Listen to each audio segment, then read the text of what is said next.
View जीआरएसी पर क्या करना चाहिए? तो अभिषेक जी देखिए, जीआरएससी में अगर हम सेटअप देखें तो एक साइडवेज कंसोलिडेशन ही देखने को मिल रहा है स्टॉक में। लेकिन अभी जो स्टॉक में आज का जो फॉल बना है उसमें स्टॉक ने 20 डे 50 डे मूविंग एवरेज को भी आज लोअर साइड पे ब्रेक डाउन करते हुए देखने को मिला है।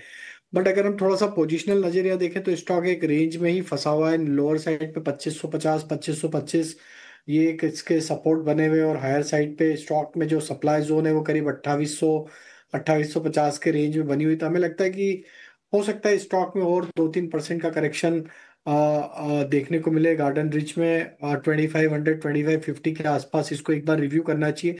वो इसके एक मल्टीपल सपोर्ट एरिया, तो हो सकता है थोड़ा वहां पे बाइंग इंटरेस्ट वापस बढ़ता हुआ दिखे।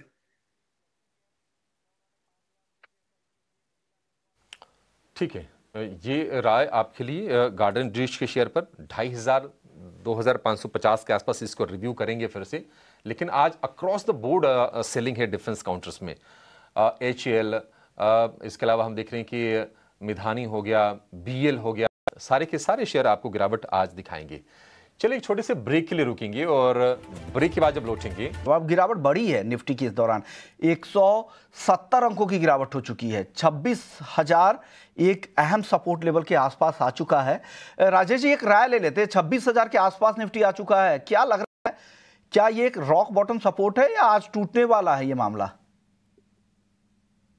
तो देखिए, अगर मैं डेटा को यहाँ एनालाइज करूँ तो 26,000 पे अभी भी मेजर पुट बेस कॉन्सेंट्रेशन बना हुआ है। तो ये एक इमीडिएट सपोर्ट और इम्पोर्टेंट सपोर्ट है इस करेक्शन का। आई थिंक अगर 26,000 के लेवल को हम डिफेंड करते हैं तो यहाँ से पुल बैक बनना चाहिए। और जिस तरीके से पुट बेस कॉन्सेंट्रेशन अभी भी वहाँ पे बना हुआ है, हमें लगता है कि मार्केट अटेम्प्ट करेगा इस लेवल को डिफेंड करने की।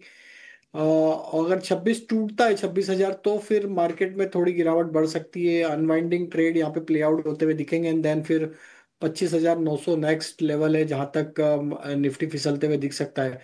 तो आई थिंक थोड़ा वेट करना चाहिए कि 26,000 पे किस तरीके से मार्केट अब होल्ड आउट करता है या नहीं करता है। तो थोड़ा हमें यहाँ पे इस लेवल को क्लोजली मॉनिटर करना होगा।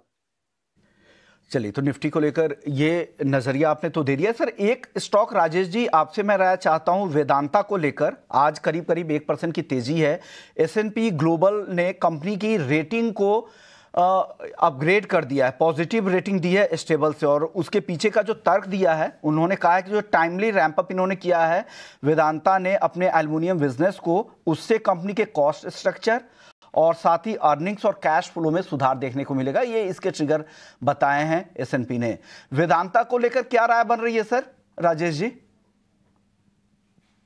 नहीं, बिल्कुल। तो वेदांता पे व्यू बुलिश है, और हमने अभी शो की शुरुआत में इस स्टॉक पे अपना बाय कॉल भी दिया। और जिस तरीके से इसने एक मल्टीपल सप्लाई जोन का ब्रेकआउट यहाँ पे बनाया है, हमें लगता है ये स्टॉक में है पोटेंशियल फर्दर यहाँ से 560 570 की तरफ अपने तेजी को एक्सटेंड करने के लिए। तो बाय एंड एक्यूमुलेट की ही सलाह है।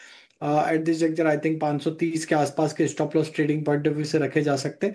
स्टॉक में एक कंटिन्यूस बेसिस पे अगर हम देखें तो स्टॉक में एक सस्टेन स्ट्रेंथ बनी हुई, और एक बड़े कंसोलिडेशन रेंज का ब्रेकआउट भी already daily weekly time frame पे आया है। तो हमें लगता है ये स्टॉक फर्दर तेजी एक्सटेंड करते हुए दिखेगा।